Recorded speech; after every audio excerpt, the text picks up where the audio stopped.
Well, I want to thank everybody because this was a rough day for all of us. You know that. And I have to start by saying, hello, Illinois. Special place, special people, great people. Hello, Illinois.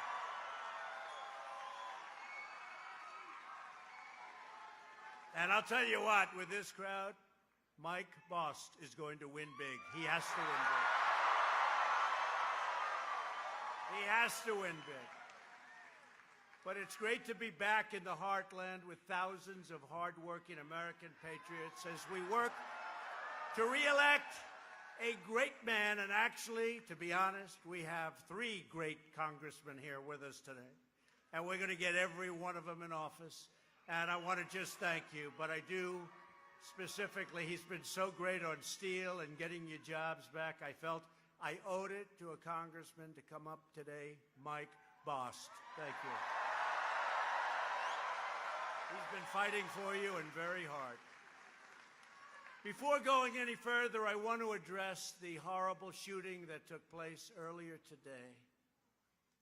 The hearts of all Americans are filled with grief following the monstrous killing of Jewish Americans at the Tree of Life Synagogue in Pittsburgh, Pennsylvania. You've all seen it. You've been watching it. It's horrible. The suspect is in custody. The federal authorities are on the scene and leading an aggressive federal investigation. State and local law enforcement has been incredible.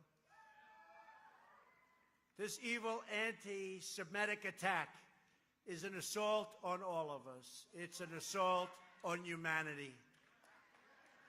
It will require all of us working together to extract the hateful poison of anti-Semitism from our world.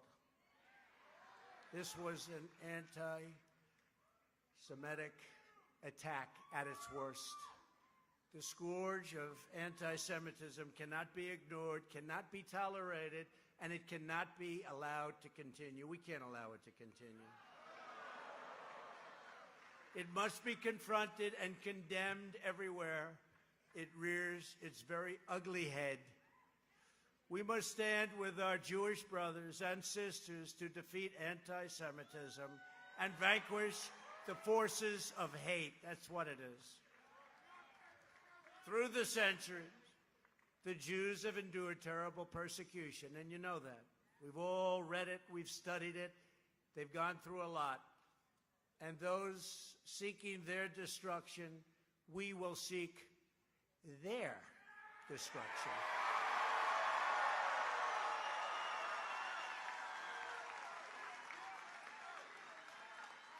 And when you have crimes like this, whether it's this one or another one on another group, we have to bring back the death penalty. They have to pay the ultimate price. They have to pay the ultimate price. They can't do this. They can't do this to our country.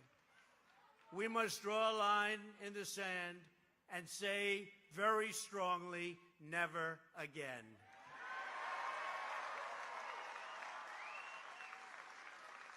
Tonight, everyone in this arena and every citizen across the land sends our prayers to the victims and their families, and we all do. We also send our gratitude to the law enforcement officers who were incredible and who risked their lives and sustained very, very serious injuries during this horrible attack. We salute the heroes of American law enforcement. We always do.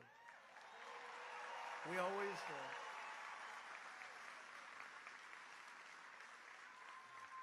We know how much we appreciate them, and yet they're underappreciated. They have done such an incredible job for so long, and it's a tough job. We see it now. We see it now maybe like we've never seen it before. And this is the time to renew the bonds of love and loyalty that hold us all together as Americans. These bonds have always sustained our nation in its hour of need. You know that. Everybody here knows that. and they are always more powerful than the forces of hatred and division, anger and evil. In America, we love our families, we love our neighbors, and we protect our community.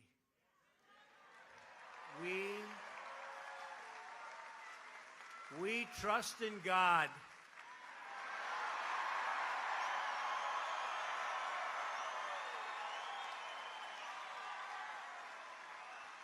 We protect the freedom of worship.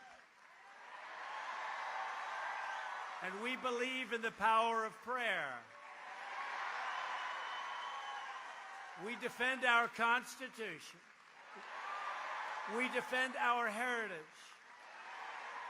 And we rally around our great American flag like nobody does.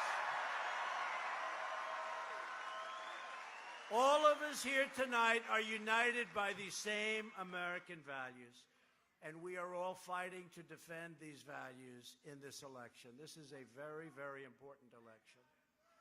This could be, and I've said it, and I've heard it, and they have spoken it many times, this is our most important midterm election perhaps ever. Because we've made so much progress. This is steel country and lots of other country. We have made so much progress, we don't want to give up that progress. We can't allow that to happen. Under Republican leadership, America is booming like never before because we are finally putting America first.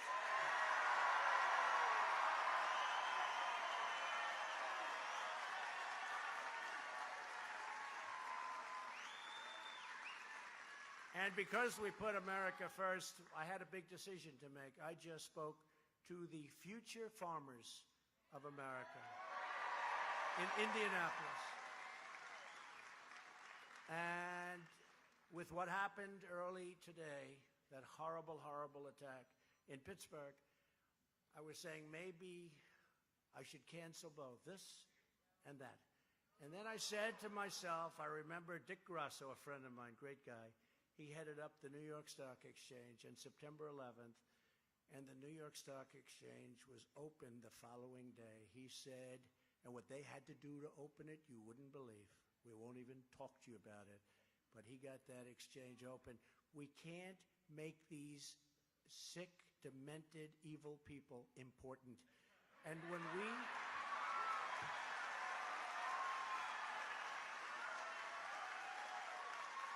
when we start changing around our lives and changing around our schedules and telling thousands and thousands, look at this group of people, and outside, and I hate to say it, but outside you have a group that's almost as big or just as big trying to get in. So you got the better location, but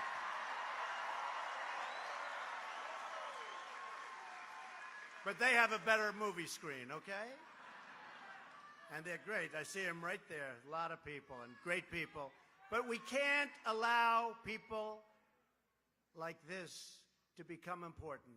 And when we change all of our lives in order to accommodate them, it's not acceptable. So I thought of it for a little while, and the press said, are you going to cancel these two events? And frankly, the future farmers, I could have done that one. But this is a rally for Mike Bost, and frankly, this one maybe I could have, except I don't want to change our life for somebody that's sick and evil, and I don't think we ever should. I don't think we ever should.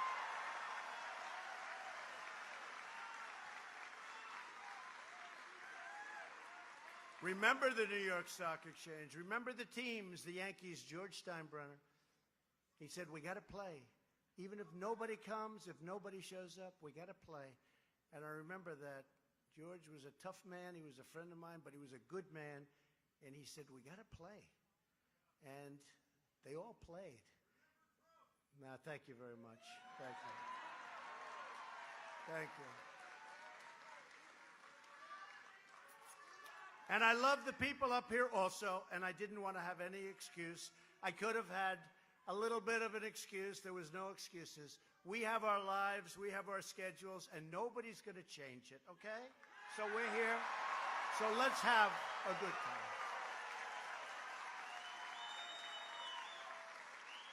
And if you don't mind, I'm going to tone it down just a little bit. Is that okay?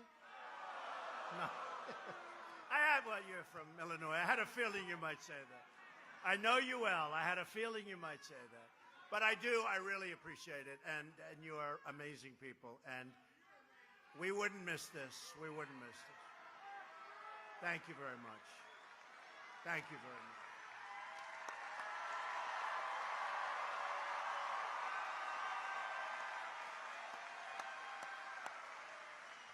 Great people. You're great people. You built America. You built America. The unemployment rate just fell to the lowest level in more than 50 years. We predict. More Americans are working today than at any point in the history of our country. Think of that.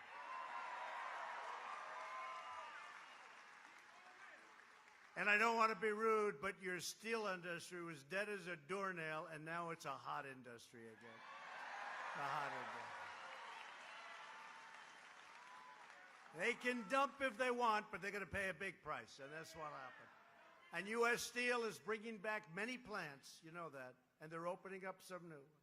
And Nucor, you see what they're doing. They're building brand new, beautiful plants. And I saw plans of one of them. They're so proud of them. You didn't think you'd see that day when they're starting to build the new steel plants. And the steel workers, I said to a couple of them, big, strong guys, they came up to me. One of them said, "Thank you, sir, for saving our country." And he was crying. And I'm telling you, he was crying. I don't think this guy cried when he was a baby. This guy never cried. But he said that. And I've had a lot of people say it. Usually when I'm backstage, people just say, "Thank you for saving our country." And I really, at the beginning, thank you. Thank you.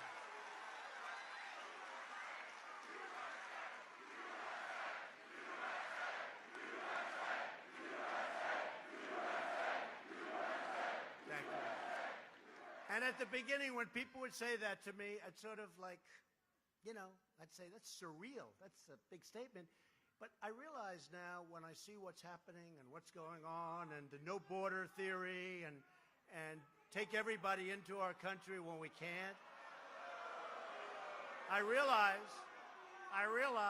that if our opponent, not my opponent, but if our opponent got in, our country would be in really serious trouble.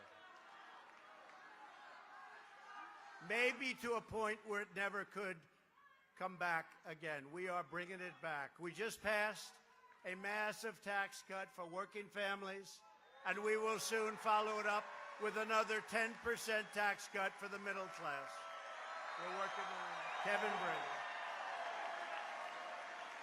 We're putting our coal miners back to work. Clean coal. Clean coal. That was a gone industry, I'll tell you. We're putting them back to work. Clean coal, beautiful clean coal, what they do with coal today.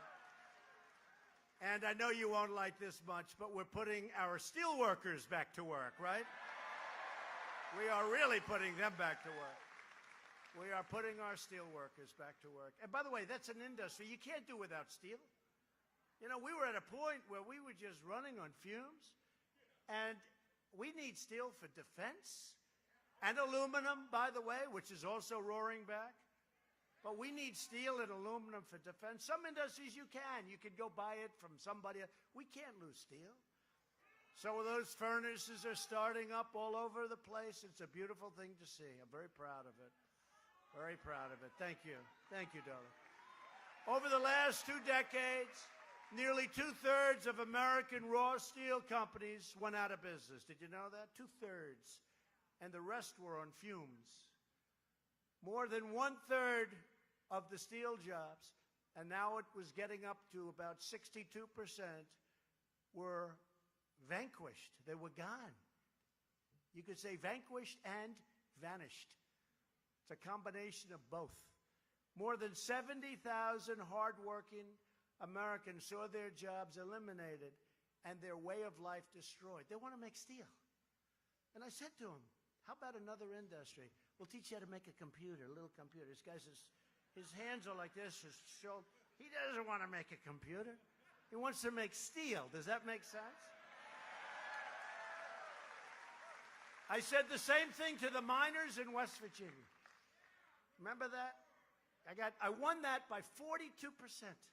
Nobody's ever heard of it. Nobody ever heard of it. Over a Democrat, not like an independent, over a Democrat named Hillary Clinton.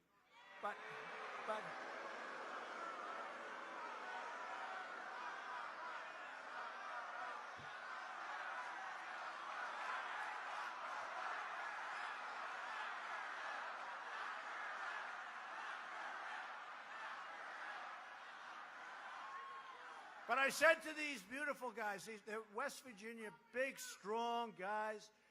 Their fathers were in the mines, their grandfathers, their great, that's what they do. I said, fellas, supposing we take you to Silicon Valley.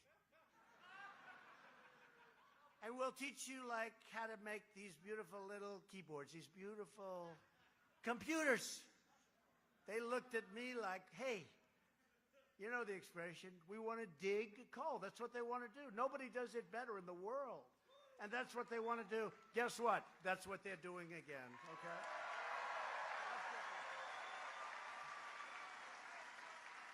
Clean coal. Not far from here in Illinois, the historic Granite City Works had idle 2 blast furnaces. You know, 2 of your blast furnaces were down. The whole place was down. And laid off hundreds and hundreds of American workers. But the era of economic surrender is over for our country. It's over.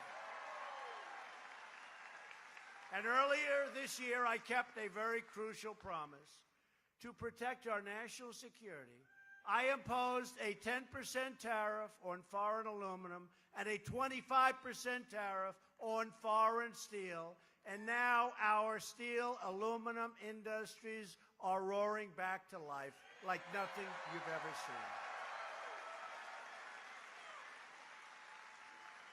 seen. 3 months ago, Congressman Mike Bost, by my side, and I'll tell you what, he called me, sir, could you come? I said, who is this guy?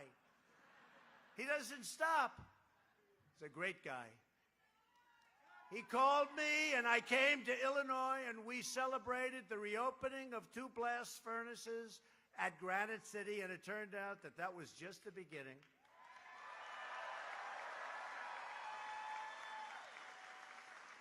Thanks to our tariffs, number one, you don't hear this, hundreds of millions of dollars is being paid into the coffers of the United States Treasury. That's okay, too. You don't hear that.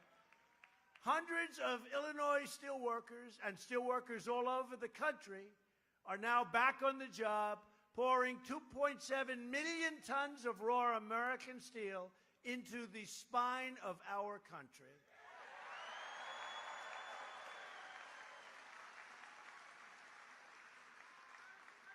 After years of rebuilding other countries, we are finally rebuilding our country. And we are doing it with American steel and American pride. The choice for every American this November is between resistance and results. How about the Democrats? No. Their whole theme is resist. Oh, that's great, resist. It's actually the thing that they're good at. Their policies are no good. They're not good as politicians. What they do is they stick together and they resist and obstruct. If you don't want to be saying the words, ladies and gentlemen, Speaker Nancy Pelosi for the next 2 years, vote Republican. You got to get out and vote. And 2 great guys who are from a little further away, and they're doing well, but you never know in this business. We're honored to be joined tonight by Congressman Randy Holtgren and Congressman Rodney Davis. Come up, Randy and Rodney. Come up, please.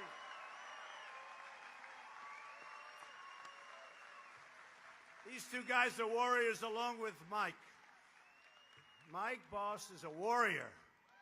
Get him in. Come on up, fellas.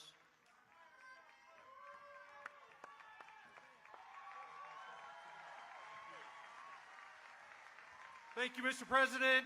God bless you all. This is amazing. We need your vote. My name is Randy Hulker, and I represent the northern suburbs.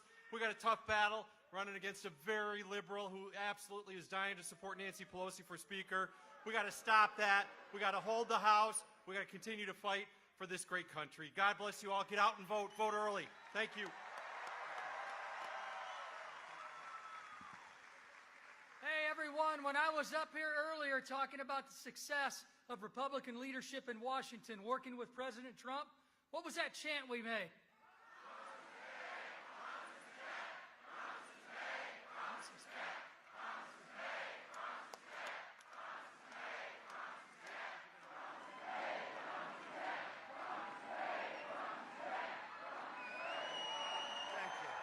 Thank you.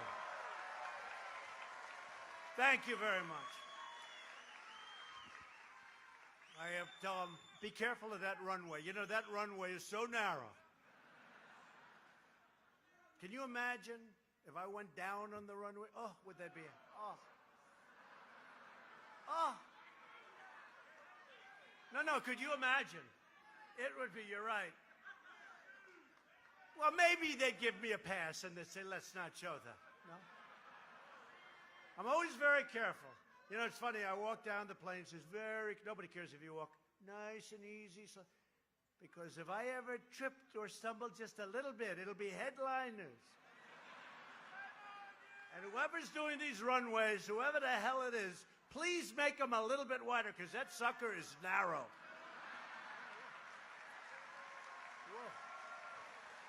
That is a narrow runway. Finally, it's my pleasure to introduce the person we are all here tonight to support, Congressman Mike Bost. Mike fights every day for the hard-working people of Illinois, and I know it probably better than anyone. He calls me, please, you've got to help my people. Other people, honestly, other people don't care. This guy cares. That's why I'm here. That's why I'm here. He voted to cut your taxes, reduce your regulations, protect your Medicare, protect your pre-existing conditions. Mike Bost defends Illinois farmers, Illinois miners, and Illinois steelworkers. Mike, come on up. Thank you, Mr. President. And thank you. Thank you for coming out and showing how much we love our President, Donald Trump.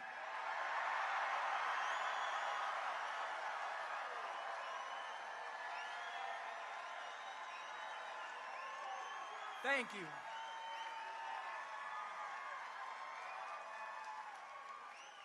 And the most important thing to remember, the other two gentlemen that were up here, if you're in their district, get out and vote. If you're in our district, get out and vote. Why? Because if you want our president to continue to succeed, you cannot allow Nancy Pelosi to take that House back. It's up to you, Mr. President. Thank you. Thank you for leading in the way that we need America to be led, and thank you for coming to Southern Illinois.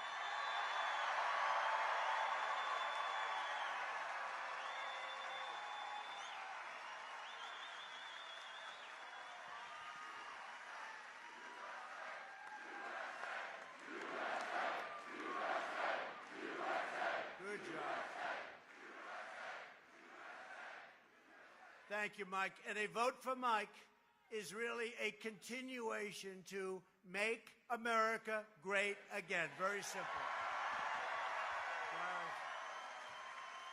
Now, I did a little tiny bit of research, and Mike's opponent, Brendan Kelly, is a vote for Nancy Pelosi and of course, Maxine Waters,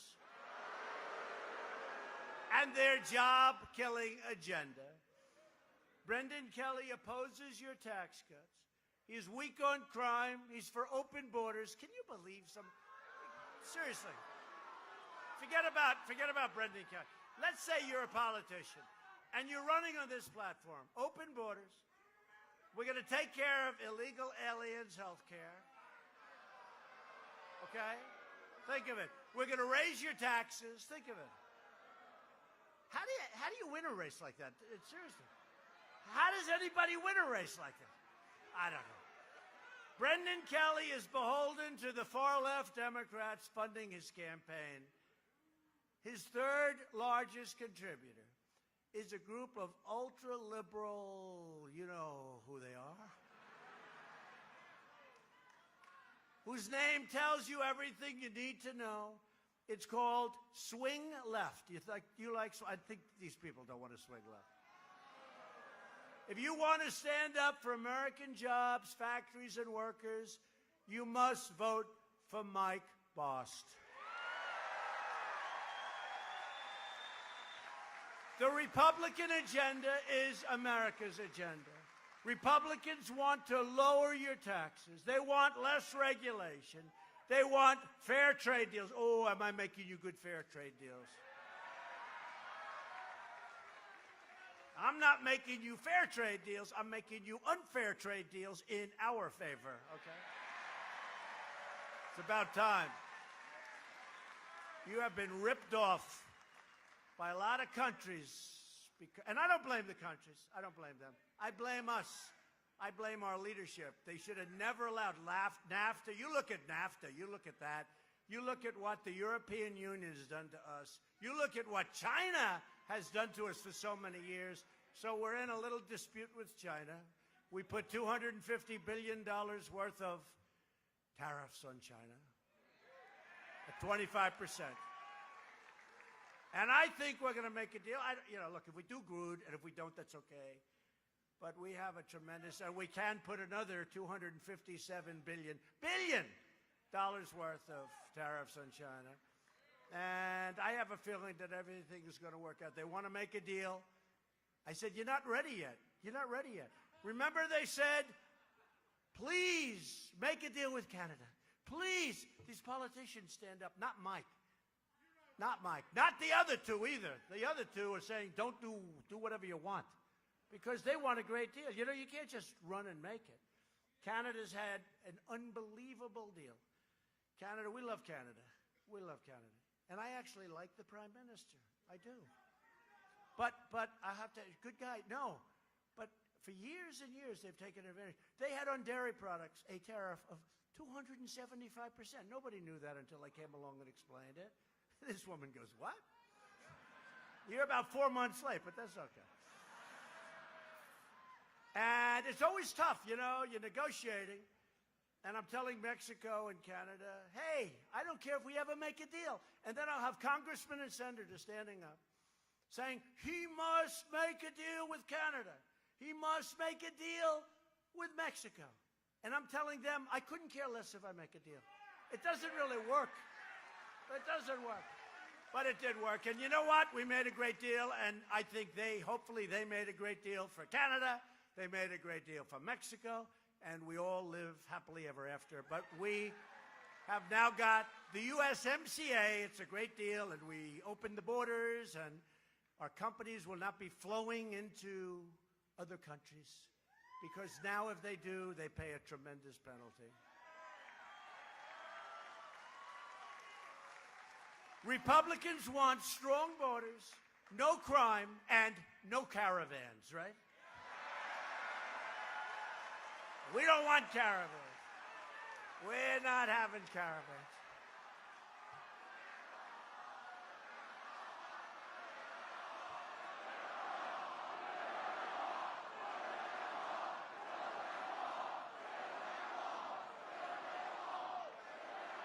So we started the wall. We spent $1.6 billion. We then spent another $1.6 billion. Now we're spending another $1.6 billion. But I want to do it all at one time. But you know what?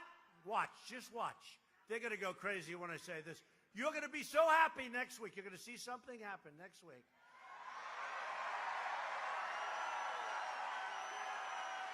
You're going to be very happy. You're going to be very happy. And you know the military is going to the border. You do know that.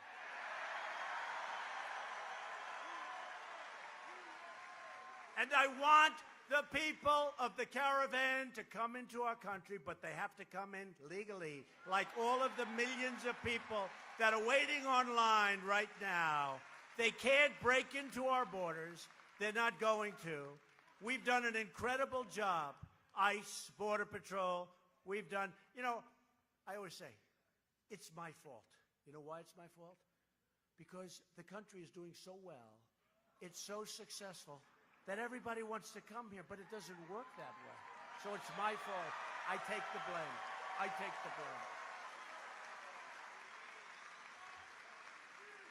If we let the country fail, we'd have no problem.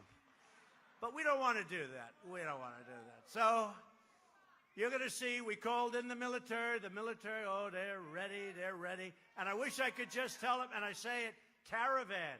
Turn around. You're not coming in. You're not coming in. I'm sorry.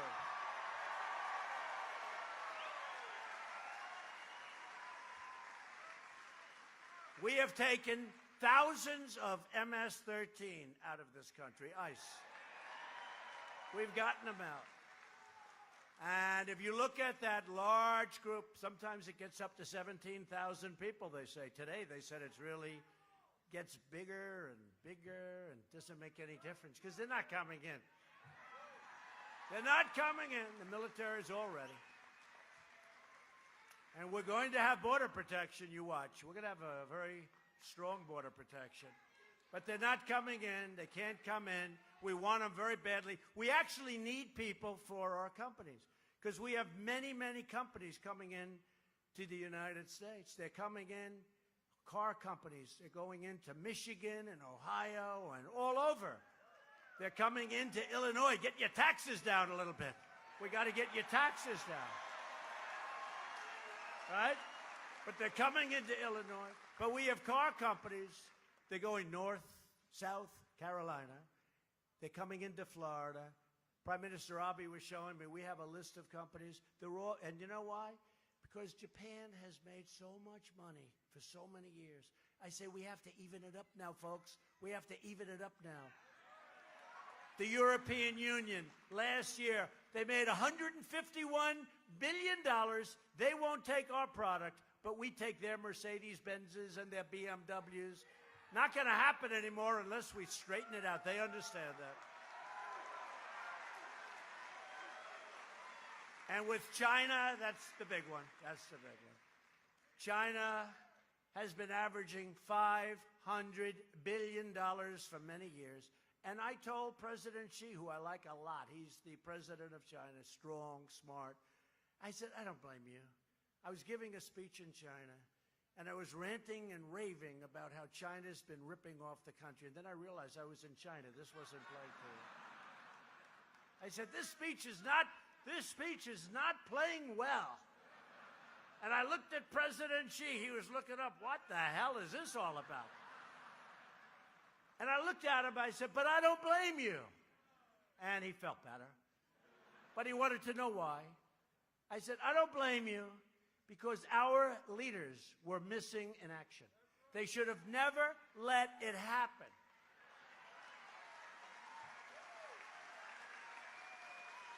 Just like they should have never let the whole situation in North Korea happen, get to that point. But we're doing great there now. No more rockets, right? I say all the time. No more rockets, no more missiles, no more nuclear testing. We got our hostages back. We're getting our remains, the remains of our great heroes. They're coming back. And we have a good relationship with Kim Jong-un. We have a great relationship with Chairman Kim, and we feel good about it. So there's not much they can say. Look, there's no more testing. They're closing sites. There's no more nuclear. There's no more, the nuclear testing stopped. There's no missiles going over Japan. Think of it. We got our hostages back.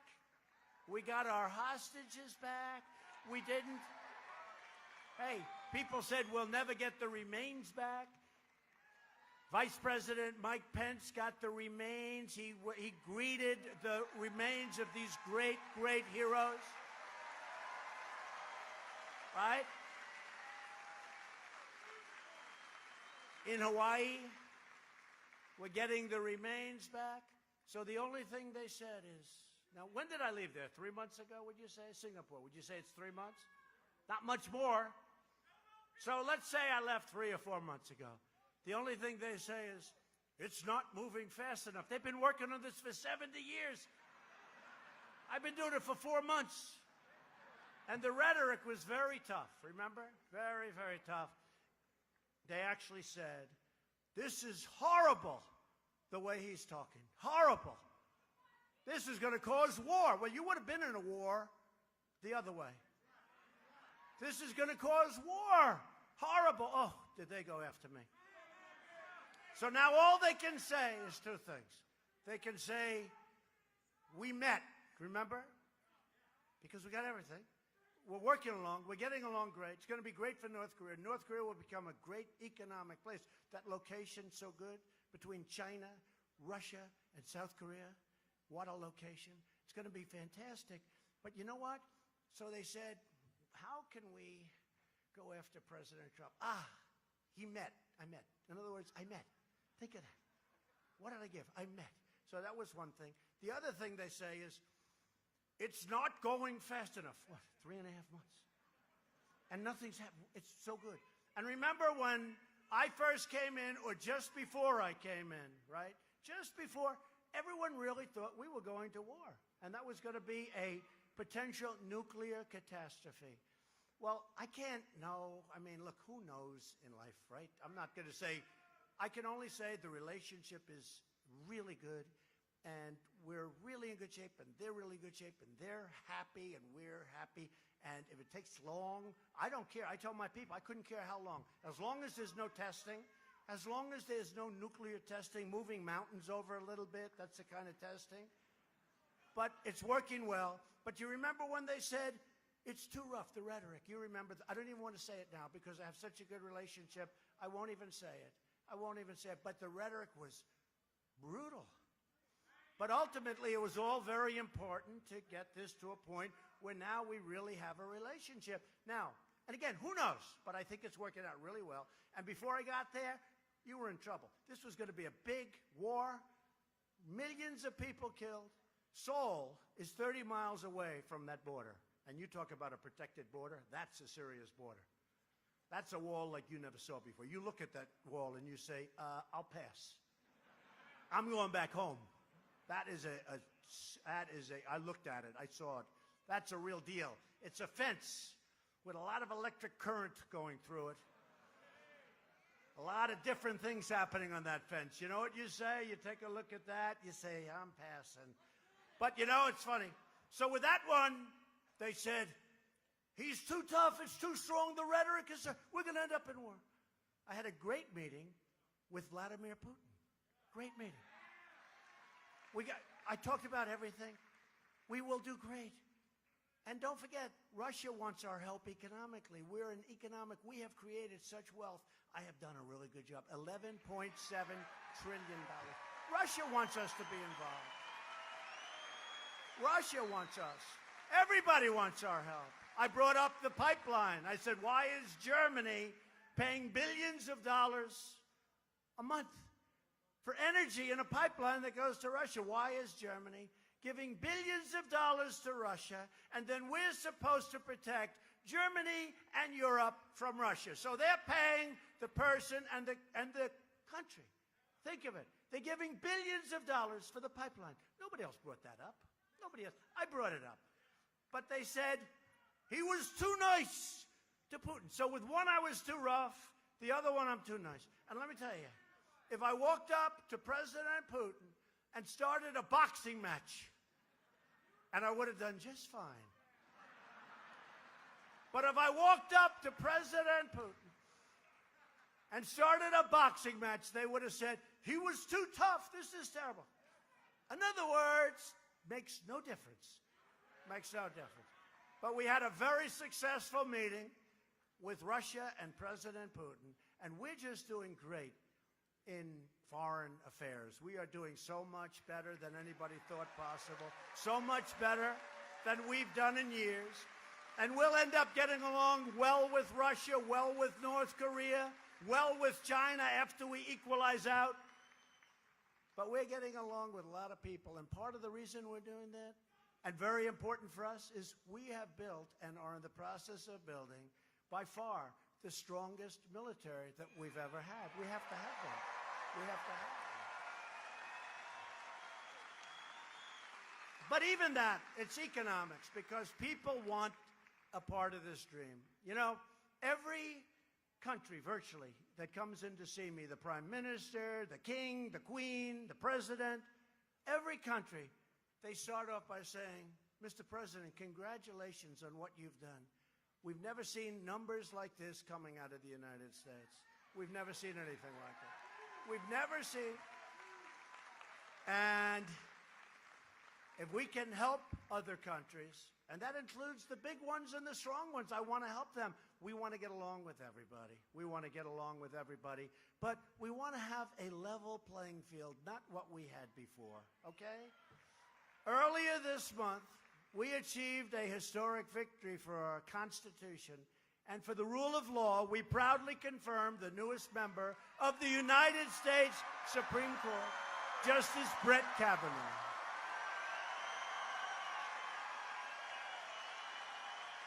Right? Boy. Oh, did they treat him horribly.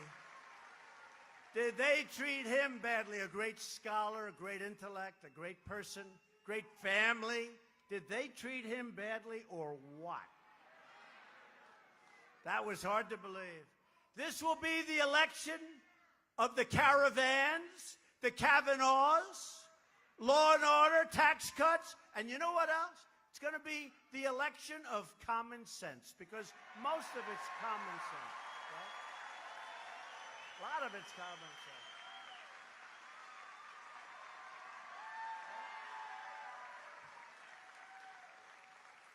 People say he's a great, great conservative. You know, if somebody else did what I did, 2 great Supreme Court justices already.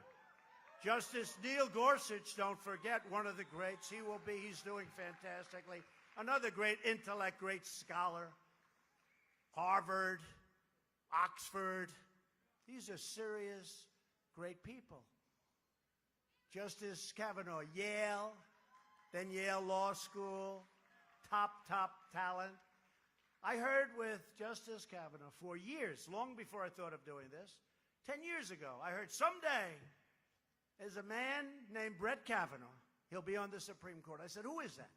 But I really didn't care because I didn't figure I'd be putting him on the Supreme Court, right? I hadn't given it too much thought at that time. That was a long time ago, 10 years ago.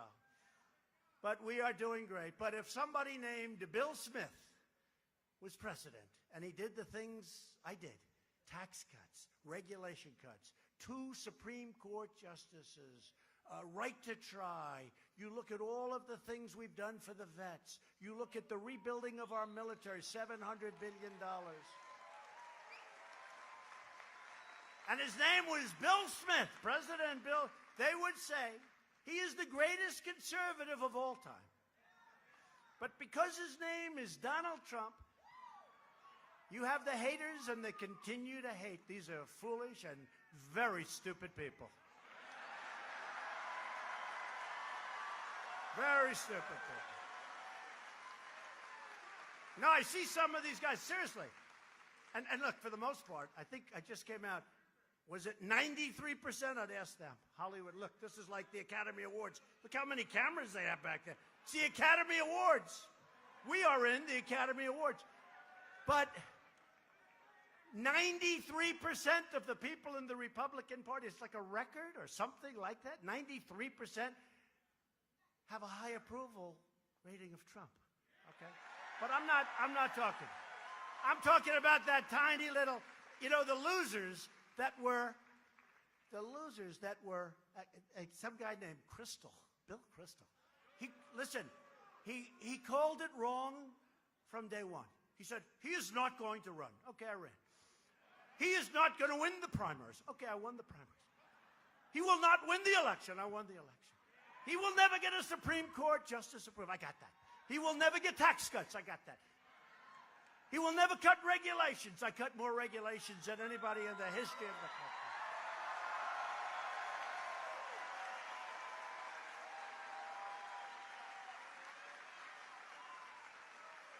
I mean, these are losers. Why do they put them on television? Seriously.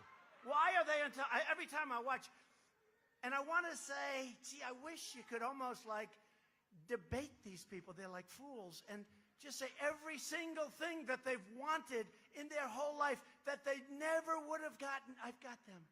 And they still hate Donald Trump. It's incredible. Fake. Well, no, but there's fake. And honestly, there's fake on our side also. Although I don't even know if they are. But I could name the names. I just don't want to get into it. But you know what I'm talking about. So we have the greatest conservative agenda ever, but I don't view it that way. Somebody said, are you a great conservative? I said, honestly, and I think you'll understand this, because you people, you built this country, okay? You built this country. You're going to understand this. You're going to understand this. And I just said it. I am somebody that has tremendous common sense. So whether it's conservative or not conservative, it's the right thing, but it's common sense, okay? It's common sense. And when I see open borders and come on in, I mean, in California, he wants open borders, the man running for governor, the Democrat. And I think your Republicans doing a good job out there, but it's a hard place because the Democrats, who knows. But in California, he wants open borders. He wants to take care of all welfare, all medical, everything. He wants to pay for college education and education. He wants to pay for medical. I mean, California is going to have more people than the United States of America. No, seriously, people are going to come from all over the world. They get free education, free health care. I mean, does anybody really believe? And by the way, they owe about $14 zillion. And they just put a gas tax on that the Republican candidate wants to take off. He should win. John Cox, he should win. He's so good. It's a hard place to win, but he should win. He wants to take off the gas tax. They have a gas tax. But it's really, I think I am the person, and I am running, I'm conservative, but I'm running on common sense. It's all common sense. We can't let people break in and assault our country. We can't let, you saw the caravan. I mean, you look at it sometimes, it is massive. How the hell can we take everyone in? And some of those people are people that we don't want. I hate to say it. Some of those people are people that we do not want, and some of those people I would love to have because we need them, but they have to apply. As we speak, the Democrat, not the Democratic, the Democrat, I hate saying it. You know, it's so, it doesn't flow right. I say the Democrat Party, and I always say it because it's the right thing. The name is the Democrat Party. It sounds so much more beautiful, the Democratic Party, right? And I say to myself, I don't want to tell them they should probably change their name. But as much as I hate saying it, because it sounds badly and it doesn't roll off your lips, the Democrat Party is openly encouraging millions of illegal aliens to break our laws, violate our borders, and overwhelm our country. And Democrat sanctuary cities release these criminal aliens out of jail and right onto your streets. And you have it up here more than you know. You do know that. Illinois. Congratulations. Republicans believe our country should be a sanctuary for law-abiding Americans, not criminal aliens. And the Republican Party will always stand proudly with the heroes of ICE and Border Patrol and law enforcement. And those great Pittsburgh police officers, you saw the job they did. We stand with them and we wish them well. God bless them. Seriously injured. This election is about borders, and this election is about jobs. In less than 2 years' time, we have created over 4.2 million new jobs and lifted over 4 million Americans off of food stamps. Think of that. Because they're working. Do you know how much money our country saves when we do that? And you have happy people. We have created almost 500,000 new manufacturing jobs. Think of that. Remember, you'd need a magic wand. Nobody's manufacturing anymore. I kept saying when I heard the past administration, I'm being nice. I want to be nice. When I heard the past administration say that we don't have to make things anymore, I say, explain that to the people of Illinois, please, okay? And actually, the number is going to be 600,000 new manufacturers. And these are our best jobs. African-American poverty has reached an all-time historic low, lowest it's ever been.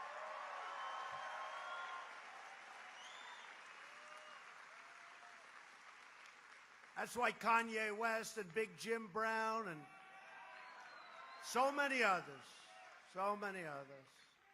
African American, Hispanic American, and Asian American unemployment have reached their lowest rates in the history of our country. How do you win that one? If I'm in a debate, and you know the Democrats have always laid claim because it was sort of like an automatic vote. It's not automatic anymore. Take a look at the polls. They're smart people, and take a look at the polls, not automatic anymore. And how do you win that statement? How do you win the statement that we have now? Let's say I'm in a debate with one of these Democrats. Whoever's chosen, so far I like the field very much. Somebody said, who do you like best? I said, I like them all. So far. But how do you lose a debate where you say, as an example, no, we can't use Pocahontas anymore. She's got no Indian blood. We can't use the name. He says, call her Pocahontas. I can't do it. She doesn't have any Indian blood. I have more than she does, and I have none. Right? I have none, but it's more than her. So I can't call her Pocahontas anymore, but I think I will anyway. Do you mind? I think I will anyway. But how do you lose a debate? You're up in a debate, millions of people are watching, and they're going to say what they're doing for the African Americans and what they're doing for the Asians, what they're doing for the Hispanic Americans. And I say, excuse me, but we just had the best job numbers in the history of our country for all of those groups. How do you win that? You know what happens? They go, okay, let's get on to the next subject. But that's not all. Almost every category, every number is the best. Except I failed with women. You know. Women's unemployment just fell to 3.6%, which is only the lowest rate in 65 years. So that's not historic. We're going to get there soon. Remember last election? They said he will do badly with, look at all the women's signs, right? He will do badly. I love you too. He will do badly with women. He will not get the women. Did you see the women vote? I think I won the election because of the women, not the men. No, we did very well with the men too. We did well with the men too. The men get it. They get it. We're bringing down the price of prescription drugs massively. This week I took historic action to stop the global free, you know what this is. We actually capitalize it. Global freeloading, in which drug companies charge higher prices for Americans to subsidize lower prices for countries throughout the rest of the world. Other than that, it's very fair to us. We're not doing that anymore. Secretary Azar has done an incredible job. Drug prices will be falling radically. Got a lot of people that are middlemen that aren't going to like me too much. Republicans are also strongly protecting Medicare. A majority of Democrats on the ballot for Congress have already signed up for a government takeover of health care that would obliterate Medicare and terminate Medicare Advantage for 500,000 Illinois seniors who depend on it. It will obliterate it. Republicans will defend Medicare for our great seniors who have earned it, and whether you know it or not, they've actually paid for it. This week I very proudly signed into law the largest bill to fight the opioid epidemic, largest in American history, $6 billion to fight a big problem that you have in Illinois and that we have all over the country. We passed Veterans' Choice, giving our veterans the right to see a private doctor rather than waiting online for weeks and weeks and weeks. 44 years they've been trying to pass it. I got it passed. It's signed as of 2 months ago. It's finished. Here's a veteran. Are you happy? Are you happy? Thank you. He's happy. Thank you, man. Thank you.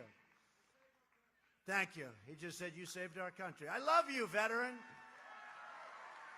Thank you, man. Hold up that American flag. Hold it up.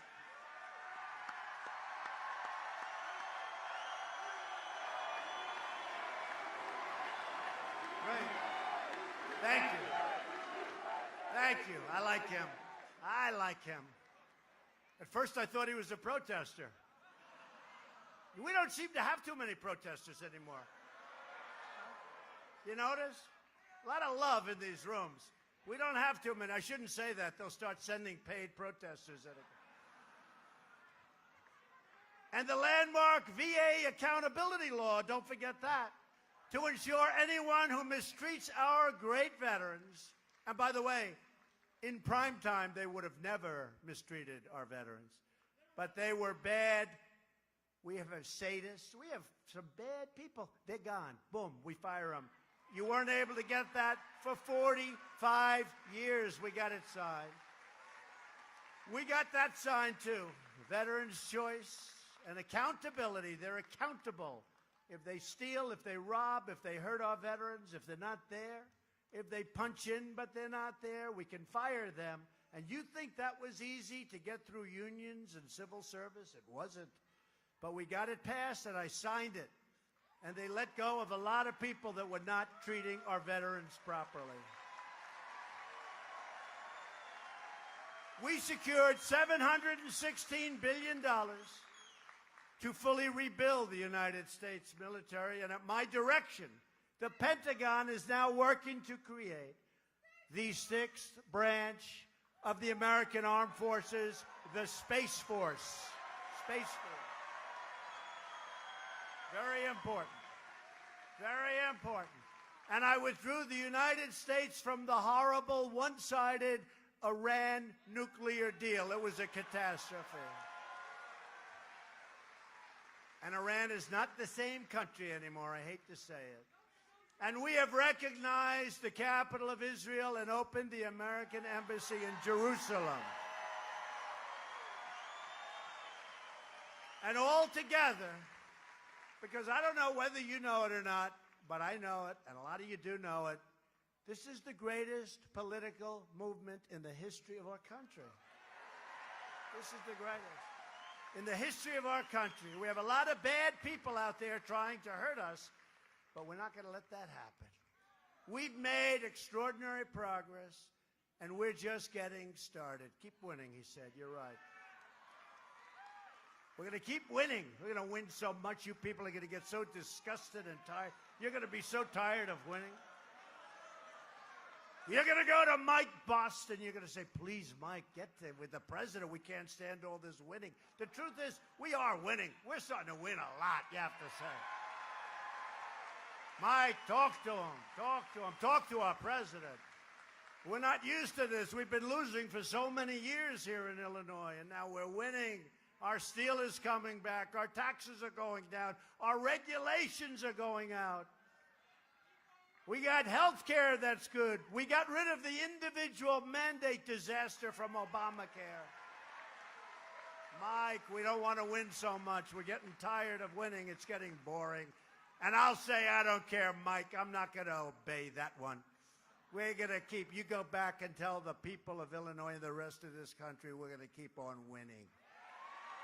I don't care. I don't care if they like it or not. We're going to keep on winning. I don't care.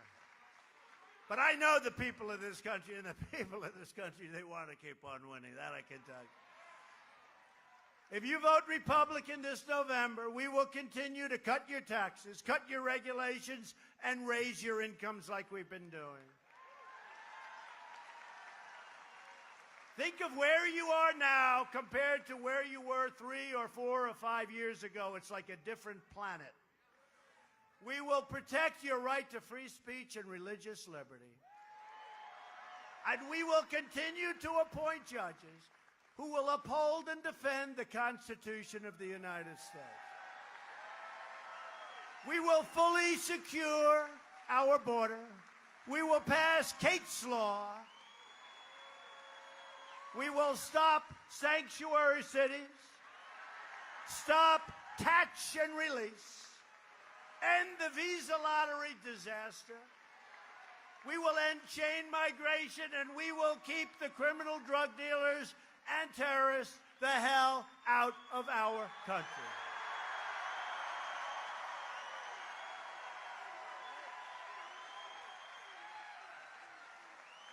We will lift millions of our citizens from welfare to work, dependence to independence, and poverty to prosperity. That's what's going to happen. And they're going to love it.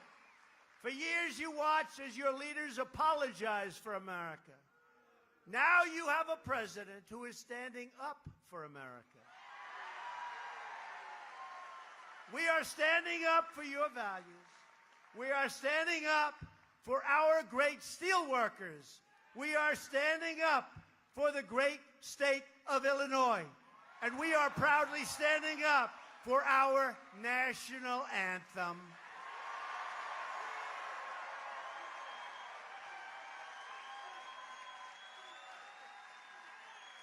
To continue our incredible momentum, you need to get your friends, get your family, get your coworkers, and get out and vote early for Mike Bost. Loyal citizens like you help build this country, and together we are taking back our country, returning power to you, the American people. That's what we're doing, and that's what we're doing. Illinois is the state that gave us 2 of our greatest Republican presidents. Not bad, by the way. Not bad. I mean, you got to pick 2. These aren't the worst. I can think of a little bit lower down the ladder. You gave us Abraham Lincoln and Ronald Reagan. Not bad. Wow. That's not a bad job. They'd be high on my list. And Illinois is the state that gave us generations of proud farmers and steel workers and miners and soldiers and patriots who made our country into the most powerful nation on earth. And we are now more powerful. We have a greater military right now and getting better all the time. Our military is bigger and better and stronger. We have never had anything like it. And you know what? The stronger it gets, the less likely it is that we'll ever have to use it, because that's the way the world works. And everything is made in the USA. Everything. The greatest ships and missiles and rockets. The greatest jet fighters and bombers and tankers. The greatest submarines in the world. It's all made right here in the USA. This state was settled by tough pioneer women. Really, they were tough. Much tougher than the men, by the way, but we were. Tough women, strong women, beautiful women. I'm not allowed to say that. They're strong, they're tough, and they're beautiful. And the men weren't so bad either. The men went along for the ride. The men weren't bad either, okay? Is that enough for you men? No, they're not too happy about it. From the foundries to the farm fields of southern Illinois, your ancestors worked, they sacrificed, they built a life and a home with their own two hands. They didn't have a lot of money. They didn't have a lot of luxury. But they all had one thing in common. They loved their families, they loved their country, and they loved their God.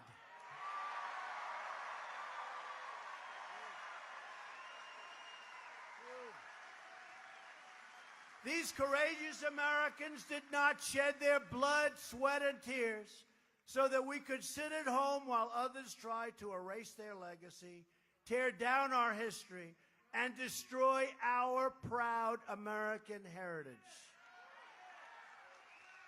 For the sake of our freedom and for the sake of our great children, we are going to work, we are going to fight, and we are going to win, win, win, and we are going to keep winning. It will be total victory.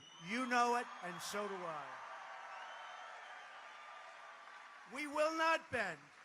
We will not break. We will never give in. We will never give up. We will never back down. We will never surrender.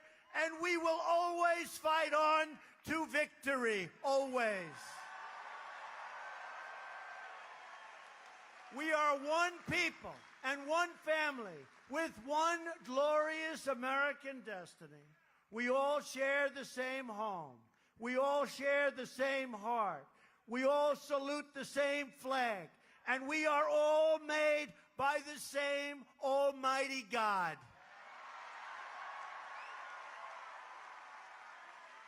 And all together, with love in our hearts and hope in our souls, we will make America wealthy again. We will make America strong again. We will make America safe again. And we will make America great again. Thank you, Illinois.